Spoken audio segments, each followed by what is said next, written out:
നാളെ രാജ്യത്തെ പല സ്ഥലങ്ങളിലും മോക്ക് ഡ്രിൽ നടക്കുന്നുണ്ട്. കേരളത്തിലെ തിരുവനന്തപുരത്തും കൊച്ചിയിലും നടക്കുന്നുണ്ട്.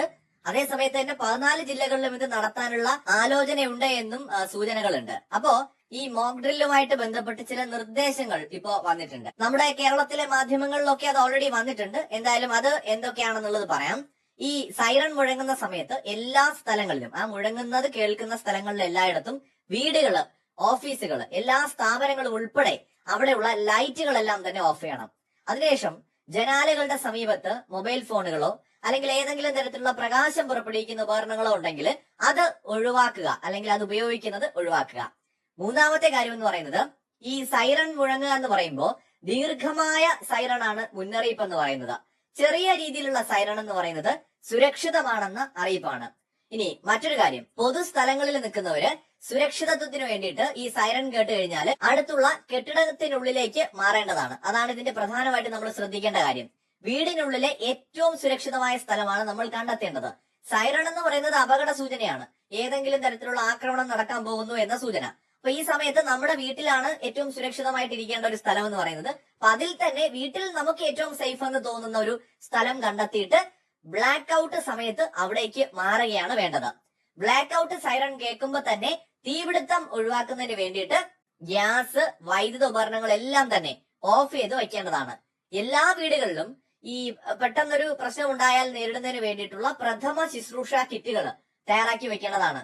ഇതിൽ മരുന്നുകൾ ഉണ്ടാവണം, ടോർച്ച് ഉണ്ടാവണം, വെള്ളം ഉണ്ടാവണം, ഡ്രൈ ഫുഡ് ഐറ്റംസ് ഉണ്ടാവണം. എന്ന് വെച്ചാൽ നമുക്ക് അറിയാൻ പറ്റില്ല എന്തായിരിക്കാം ഒരു ആക്രമണം നടന്നതിന് ശേഷം ഉണ്ടാവുക എന്ന്. ചിലപ്പോൾ ഇലക്ട്രിസിറ്റി നമുക്ക് നഷ്ടമായേക്കാം, കുറെ സമയത്തേക്ക് നമുക്ക് വെള്ളവും അല്ലെങ്കിൽ മറ്റ് ഭക്ഷണ സാധനങ്ങളും ഉപയോഗിക്കാൻ കഴിഞ്ഞു എന്ന് വരില്ല. അപ്പൊ നമ്മൾ സുരക്ഷിതമായിട്ട് മാറുന്ന സ്ഥലത്ത് ഈ കാര്യങ്ങളൊക്കെ ഉണ്ടെന്നുള്ളതും ഉറപ്പുവരുത്തേണ്ടതാണ്. അപ്പോ ഒരു തയ്യാറെടുപ്പ് നടത്തേണ്ട ഒരു സമയം എത്തിയിരിക്കുകയാണ്. കാർഗിൽ യുദ്ധകാലത്ത് പോലും ഇത്രമാത്രം ഒരു വിപുലമായ തയ്യാറെടുപ്പിനുള്ള നിർദ്ദേശം ഉണ്ടായിരുന്നില്ല. അപ്പൊ ഇന്ത്യ വളരെ കരുതലോടെ ഇന്നത്തെ കാലത്തെ യുദ്ധരീതി എങ്ങനെയാണെന്നുള്ളത് മനസ്സിലാക്കിക്കൊണ്ട് വളരെ കൃത്യമായിട്ടുള്ള മുന്നറിയിപ്പുകളും നിർദ്ദേശങ്ങളുമാണ് ഇപ്പോൾ നൽകിയിരിക്കുന്നത്. എന്തായാലും നാളെ മിക്കവാറും കേരളത്തിലെ എല്ലാ ജില്ലകളിലും 14 ജില്ലകളിലും സിവിൽ ഡിഫൻസ് മോക്ക് ഡ്രില്ല് ഉണ്ടാകുമെന്നാണ് സംസ്ഥാന സർക്കാർ നൽകുന്ന സൂചന.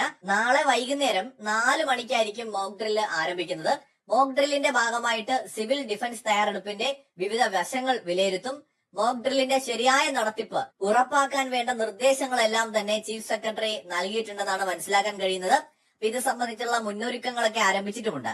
പ്രത്യേകം ശ്രദ്ധിക്കേണ്ട കാര്യം, കഴിയുമെങ്കിൽ ഈ കുടുംബങ്ങൾ, ഒരു കുടുംബത്തിലുള്ള കുടുംബാംഗങ്ങൾ ഒരുമിച്ച് ഒരു ഫാമിലി ഡ്രില്ലൊക്കെ നടത്തേണ്ടതാണ്. ഔദ്യോഗികമായ വിവരങ്ങൾ ഞാൻ വീഡിയോയിൽ വളരെ വ്യക്തമായിട്ട് പ്രേക്ഷകരുമായിട്ട് പങ്കുവയ്ക്കാൻ ആഗ്രഹിക്കുന്ന ഒരു കാര്യമാണത്.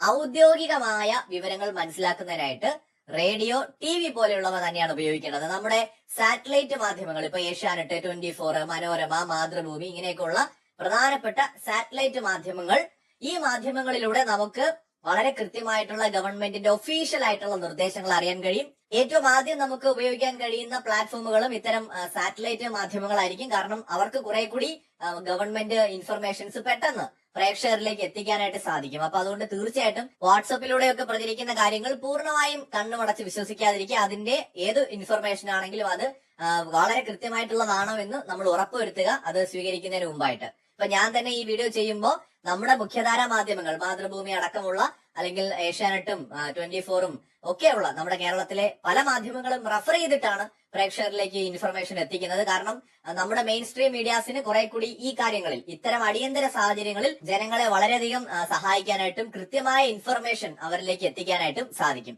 അപ്പൊ എന്തായാലും നമ്മുടെ രാജ്യം എല്ലാ അർത്ഥത്തിലും ഒരു തയ്യാറെടുപ്പ് നടത്തുകയാണ്.